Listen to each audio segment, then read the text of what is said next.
Hello, good evening guys. आज हम लोग बात करेंगे पार्लियामेंट।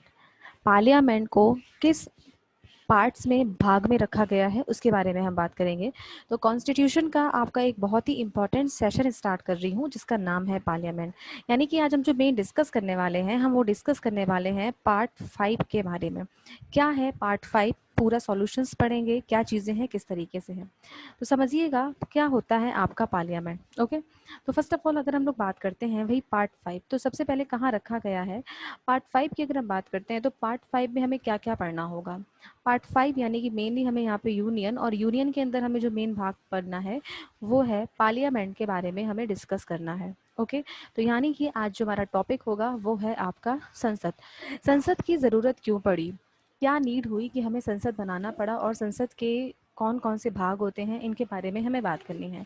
सबसे पहले संसद को यानी कि पार्लियामेंट को किस आर्टिकल के अंदर रखा गया है।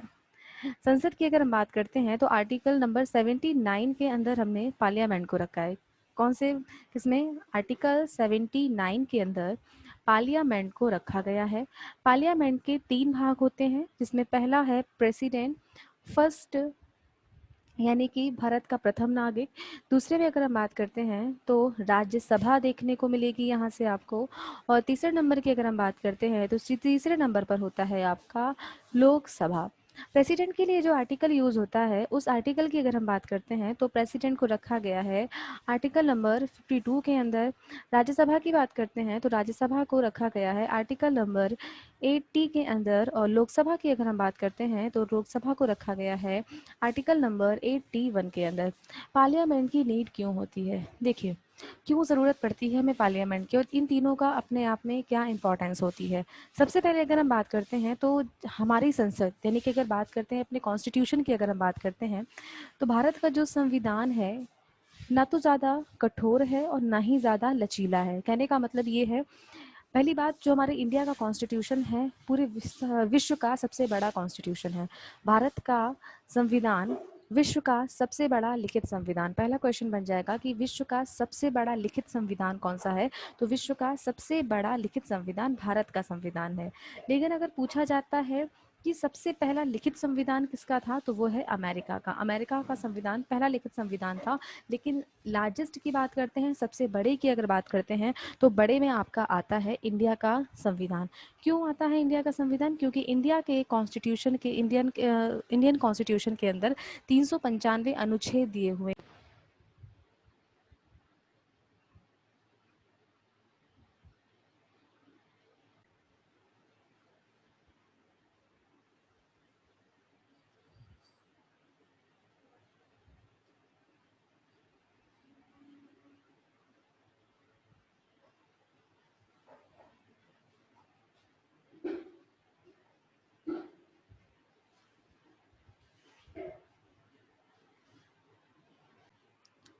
ठीक है, तो बात हम लोगों की चल रही थी कि कॉन्स्टिट्यूशन की, तो भारत का संविधान विश्व का सबसे बड़ा लिखित संविधान है। लेकिन अगर पूछा जाए कि सबसे पहला लिखित संविधान कहाँ का था, तो फर्स्ट रिटन कॉन्स्टिट्यूशन की अगर बात करते हैं तो फर्स्ट रिटन कॉन्स्टिट्यूशन अगर था हमारा तो वो था अमेरिका का संविधान।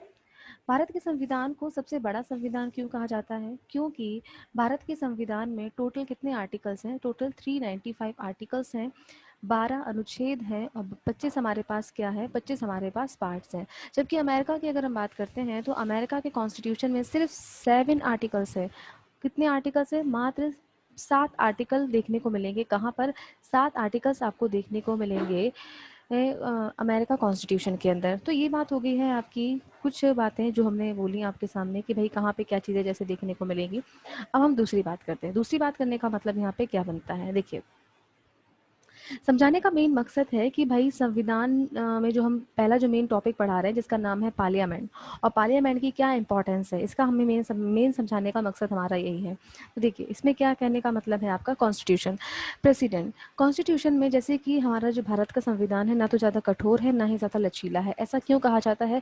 ऐसा इसलिए कहा जाता है क्योंकि हम अपने संविधान में किसी भी बिल को संसद में पारित करवा के एक कानून बना करके उसको क्या कर सकते हैं? ऐड कर सकते हैं। जैसे कि फॉर एग्जांपल एक बिल है, एक साधारण बिल, जैसे कोई हमें एक कानून बनाना है कि ये जो कानून है आज हम इसका यूज़ करें, आने वाली जो पीढ़ी है वो भी इसका यूज़ करे, उसे हम क्या बोलते हैं, एक्ट बोलते हैं या कानून बोलते हैं। जैसे अभी आप लोगों के सामने रखा गया था नागरिकता से रिलेटेड कानून आया हुआ था, या एक छोटा सा एग्जाम्पल समझ लेते हैं, शिक्षा का अधिकार।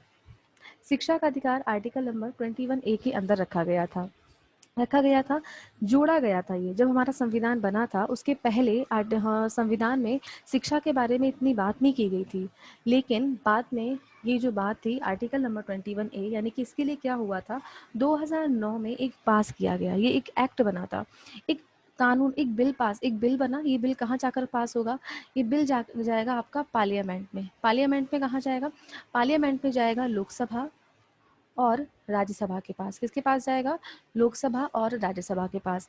लोकसभा और राज्यसभा के सामने एक बिल पास किया जाता है। एक साधारण बिल की बात कर रही हूँ, बताऊंगी कितने बिल होते हैं। एक बिल होता है जिसे हम लोकसभा या राज्यसभा किसी में भी पेश किया जाता है, और जब ये दोनों ही सदन क्या करते हैं, इस बिल को पास कर देते हैं, उसके बाद ये बिल आपका कहाँ जाता है, ये बिल आपका जाता है प्रेसिडेंट के पास। किसके पास जाता है, प्रेसिडेंट के पास। और जब प्रेसिडेंट इसमें सिग्नेचर कर देते हैं, अपनी मोहर लगा देते हैं, उसके बाद ये क्या बन जाता है, एक्ट बन जाता है। और वो एक्ट बनने के बाद उसे पास किया जाता है, और उसके बाद उसको कुछ टाइम बाद उसे लागू कर दिया जाता है। जैसे कि अगर बात की जाए शिक्षा का अधिकार, right right to education. Right to education के बारे में तो सभी लोगों ने सुना होगा। राइट टू एजुकेशन क्या था, राइट टू एजुकेशन एक बिल था जो काफ़ी लंबे समय तक लोकसभा राज्यसभा में डला हो रहा, लेकिन 2009 में इस बिल को पूरी तरीके से क्या कर दिया गया, पास कर दिया गया। पास का मतलब लोकसभा, राज्यसभा, प्रेसिडेंट, तीनों से ये बिल पास हो गया। और तब जाकर के 1 अप्रैल 2010 को एक अधिनियम बना। और एक अधिनियम बनने के बाद क्या हुआ, संशोधन बोलते हैं हमारे यहाँ, बोलते हैं जैसे कि अगर आपको अपने संविधान में कुछ भी, यानी कि संविधान में अगर कोई नियम जोड़ना है तो उसके लिए संशोधन करना पड़ता है। और संशोधन के लिए जिस आर्टिकल का यूज़ किया जाता है, उस आर्टिकल का नाम होता है आर्टिकल नंबर 368। कहने का मतलब ये है कि अगर हमें अपने संविधान से हटके कुछ चीज़ें जोड़नी है जो कि राज्य के लोगों के हित में हो, तो उसके लिए हमें आर्टिकल नंबर 368 को ध्यान में रखना होता है। तो आर्टिकल 368 के तहत क्या करना होता है, अमेंडमेंट करना होता है। अमेंडमेंट का मतलब क्या होता है, संशोधन करना होता है। और संशोधन करने का मतलब ये है, संशोधन का मतलब है एक अलग से जो हमने बिल बनाया है उसे जोड़ देना।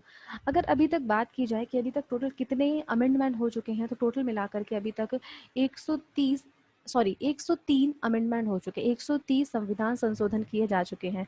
तो जो ये संविधान संशोधन आपका ये जो राइट टू एजुकेशन था, जिसको 2009 में ये बिल एक्ट बना था, इसे पास किया गया था, और तब जाकर के 1 अप्रैल 2010 को क्या किया गया था, 1 अप्रैल 2010 को इसे क्या कर दिया गया था, इम्प्लीमेंट कर दिया गया था। इम्प्लीमेंट का मतलब होता है पूरे देश में, पूरे भारत में इसे लागू कर दिया गया था। इसमें क्या लिखा हुआ था, और इसके लिए एक आर्टिकल भी इसके लिए जोड़ा गया था। एक आर्टिकल का नाम, जिसका नाम था आर्टिकल नंबर 21A। इसके लिए एक आर्टिकल भी बनाया गया जिसका नाम था 21A, आर्टिकल नंबर 21A, ठीक है, जिसके तहत क्या किया गया, पूरे देश में आपका इस तरीके से आपका ऐड किया गया। ठीक है, बात यहाँ तक समझ में आ गई है। ये सारी चीज़ें, ये प्रोसेसिंग होती है कि पार्ट 5, यानी कि पार्लियामेंट का मेन काम क्या होता है, एक साधारण बिल को पास करवाना होता है। पास करवाने का मतलब एक साधारण बिल जो लोगों के बीच में हमेशा हमेशा के लिए कायम हो जाए। क्योंकि आर्टिकल नंबर 21A क्या बोलता है, उन बच्चों को जिन तक एजुकेशन नहीं पहुंच पा रहा, यानी कि 6 से 14 वर्ष तक के बच्चों को निशुल्क और अनिवार्य शिक्षा उपलब्ध कराना। 6 से 14 वर्ष तक के बच्चों को आर्टिकल नंबर 21A क्या बोलता है, इस आर्टिकल नंबर 21A में क्या लिखा था, आर्टिकल नंबर 21A में लिखा हुआ था कि 6 से 14 वर्ष तक के बच्चों को निशुल्क और अनिवार्य शिक्षा, एक शब्द जुड़ गया था, अनिवार्य। तो ये काम मेन क्या होता है, ये जो मेन काम होता है, ये काम होता है पार्लियामेंट का। पार्लियामेंट में ये तीनों काम मिलके कौन करता है, तो पार्लियामेंट में ये तीनों काम मिलके करते हैं, प्रेसिडेंट, राज्यसभा और लोकसभा। ठीक है, यहाँ तक बात क्लियर हो गई है। ये आपके आर्टिकल्स हो गए। अब चलते हैं हमारा नेक्स्ट, एंड और क्या इसके बारे में हमें बात करनी है। देखिए, ये बात हो गई है। अब यहाँ पे आपका कुछ आगे दिया है, जैसे ये संसद दिया हुआ है, मैंने आपको यही समझाया है। संसद का मतलब आर्टिकल 79 के अंदर क्या दिया होता है, संसद, जिसमें राष्ट्रपति के लिए आर्टिकल जो यूज़ किया जाता है, आपका आर्टिकल नंबर जो यूज़ किया गया है वो है आर्टिकल नंबर 52। राज्यसभा के लिए जो आर्टिकल देते हैं वो है आपका 80। लोकसभा के लिए जो आर्टिकल देते हैं वो है आपका 81।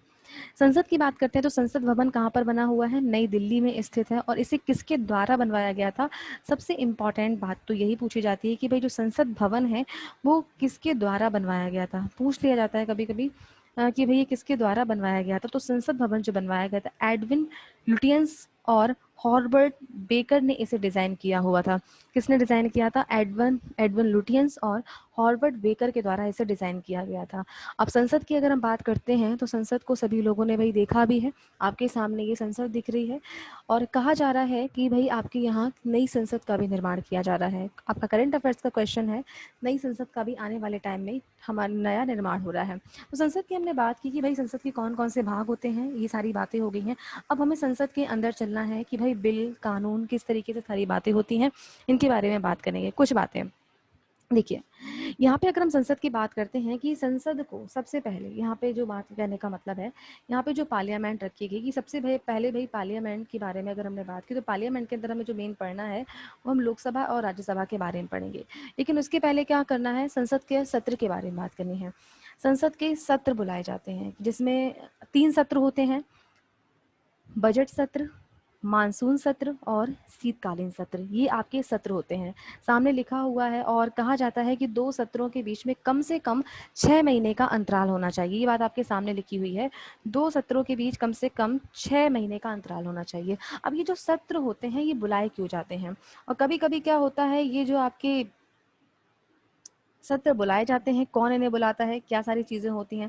तो यहाँ पे लिखा है जिस अवधि के दौरान मतलब कि व्यवसाय का संचालन, यानी कि जिस समय सदन अपने व्यवसाय संचालन के लिए बैठक करता है उस, यानी कि सत्र का मतलब जहाँ पर संसद को बैठ कर के इम्पोर्टेंट बातें करनी होती हैं कि किस तरीके से हमारा इंडिया में कानून किस तरीके से काम करेंगे, कहाँ पर चीज़ें, सत्र में कहने का मतलब आर्थिक व्यवस्था कैसी चल रही है, राजनीतिक व्यवस्था कैसी चल रही है, सामाजिक व्यवस्थाएं कैसी चल रही हैं, इन तीनों के बारे में डिस्कस किया जाता है इन सत्रों के अंदर बुला करके। और ये जो सेशन होता है, ये जो सत्र होता है, ये बुलाने का मेन काम किसका होता है, ये संविधान का जो सत्र होता है ये राष्ट्रपति के द्वारा बुलाया जाता है। किसके द्वारा बुलाया जाता है, राष्ट्रपति के द्वारा बुलाया जाता है। अब इसके पहले जो हमें मेन बात करनी है उसके बारे में आपसे अगर मैं बात कर लूँ, देखिए जैसे मैंने बोला पार्लियामेंट में एक बिल पास किया जाता है, ठीक है। एक बिल, क्या भाई, एक बिल आपका सामने रखा जाता है।